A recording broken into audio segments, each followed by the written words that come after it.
Je voulais vous demander, quand vous écrivez des histoires, comment est-ce que vous faites pour intéresser les personnes tout au long du livre, et qu'est-ce qui vous prouve à vous que votre livre va être intéressant et ce qui ne vous décourage pas de le finir? Waouh. Et réponse brève, s'il vous plaît, oui, pour la dernière question. Difficult question. Recently, I saw something in Instagram. Paul Schrader, film director, was telling how to make movie script interesting for the audience. He recommended that. He said that when you have a story, take a friend, go to a bar, and start to tell the story to him or her. And in the middle of the story, stop it, go to the bathroom, and go back and tell something unrelated. If your friend asks you, oh, what about the story? What happened next? That you are, successful. Your story, would be successful. So. C'est une question difficile. Il n'y a pas longtemps, j'ai vu une interview d'un réalisateur de ciné et il donnait une astuce pour comment écrire un scénario qui est intéressant pour le public. Et donc son conseil, c'était de dire quand vous avez une idée pour une histoire, vous prenez un ami et vous l'emmenez avec vous dans un bar et vous commencez à lui raconter l'histoire, vous lui racontez votre histoire de votre scénario, et quand vous arrivez à la moitié, vous vous levez et vous allez aux toilettes. Et ensuite, quand vous revenez des toilettes, vous parlez d'un autre truc qui n'a rien à voir. Et si votre ami vous dit « mais il se passe quoi là? C'est quoi la suite ?» Là, vous savez que votre histoire, elle est bonne. Merci. Merci beaucoup. Réponse? Oui, Delphine, peut-être? Des réponses brèves. En fait, quand on est dans un processus d'écriture, je parle pour moi-même, mais j'imagine que ça arrive aux autres aussi, on doute beaucoup de soi, on doute beaucoup de son histoire, et on n'est pas certaine qu'elle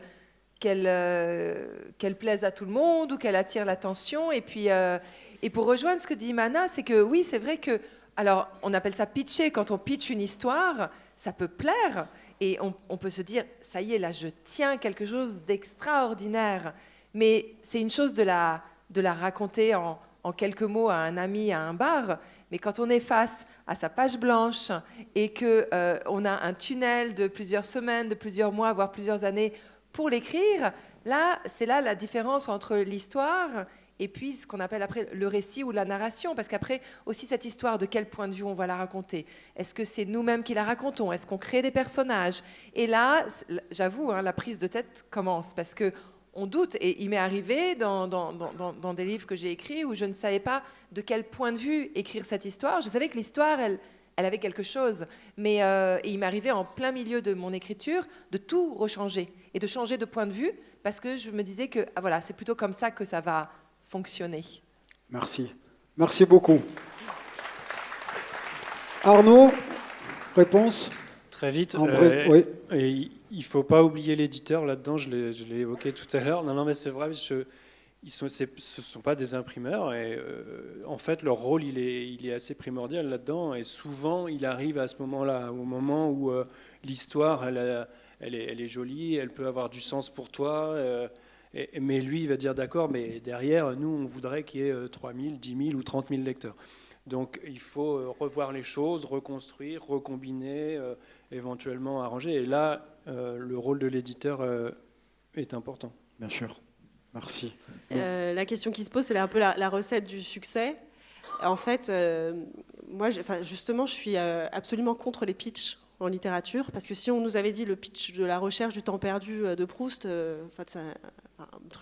n'importe quel éditeur aurait dit non, on va pas là-dedans. Et la même chose, si on vous parle de Titanic, on sait dès le début que le bateau il coule, c'est vraiment le pitch le plus nul. Mais en fait, il y a un réalisateur qui est James Cameron qui en a fait quelque chose de beau, qui avait une histoire d'amour. Et en fait, c'est très compliqué les pitchs, parce que moi j'ai des amis qui me pitchent parfois des livres. Ça a l'air extraordinaire, parce qu'ils pitchent hyper bien, ils parlent très bien. Mais effectivement, après, il faut en faire quelque chose. Et parfois, un bon pitch, c'est presque un peu piégeux, en fait. Donc voilà, moi, je me méfie des pitchs. Je me dis, il n'y a pas tellement de recettes. Il y a des histoires parfois qui n'ont l'air de rien. Il y a un auteur qui s'appelle Philippe Delerme qui a écrit la première gorgée de bière. Bon, bah voilà, c'est un livre sur des sensations, c'est sublime. Et en fait, à certains moments, on a besoin de lire de la poésie. Il n'y a pas de pitch dans la poésie. Et c'est ce qui va nous transporter parce qu'il y a tout un tas d'imaginations qui vont se créer. Et ça, c'est vrai qu'aujourd'hui, il y a aussi ce problème d'ailleurs avec les éditeurs qui souvent demandent mais alors de quoi va parler ton prochain livre? Bah là, voilà, moi, le mien, c'est une histoire d'amour.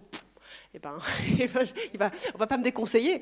En même temps, il n'y a pas d'emballement, parce que tant que c'est pas écrit, ça peut être sublime comme ça peut être raté. Et c'est ce qui est génial quand on écrit, c'est que on y va avec la conviction que ce sera sublime. Et après, c'est les lecteurs qui nous le disent. C'est ça. Réponse au lecteur. Le verdict appartient au lecteur. Anthony. Je finis rapidement. Je pense que par rapport à tout ce qu'on a dit depuis tout à l'heure sur la création, moi je fais confiance au temps. Le premier truc, c'est qu'effectivement, avant de démarrer une histoire, je me dis, si ce truc-là, tu l'as en tête depuis longtemps, que c'est toujours là, et que tu l'as laissé reposer, et le truc, il revient, et tout ça, c'est que tu as quelque chose à voir là-dedans. Donc le temps, je fais confiance, je laisse mijoter, on en a beaucoup parlé de ça, il faut laisser mijoter. Et après, l'avantage, nous, avec le dessin, moi, c'est que j'arrive pas à me forcer à dessiner. J'arrive pas à prêter mon dessin à des choses qui ne sont pas personnelles. Et donc je me base là-dessus pour savoir si je dois continuer ou pas. C'est-à-dire que si j'ai pas envie de dessiner cette scène ou cette case ou ce truc, je sais que c'est pas bon. Ça veut dire que j'y vais pas. Si j'ai le plaisir du dessin, si j'ai envie d'y aller, alors je me dis c'est ça qui me guide. Et c'est pas un plaisir égoïste, c'est pas juste pour me faire plaisir à moi. Ça veut dire que ça va être vrai. C'est-à-dire que il y a quelque chose qui me tire là-dedans. Et donc je fais confiance à ça et j'essaye de justement éviter des commandes justement, déjà j'arrive pas à le faire, mais j'évite les commandes de dessin parce que je veux garder le dessin comme justement le curseur qui me permet de savoir si c'est bien, si c'est vrai, si j'ai quelque chose d'intéressant là-dedans. Merci beaucoup, merci Anthony.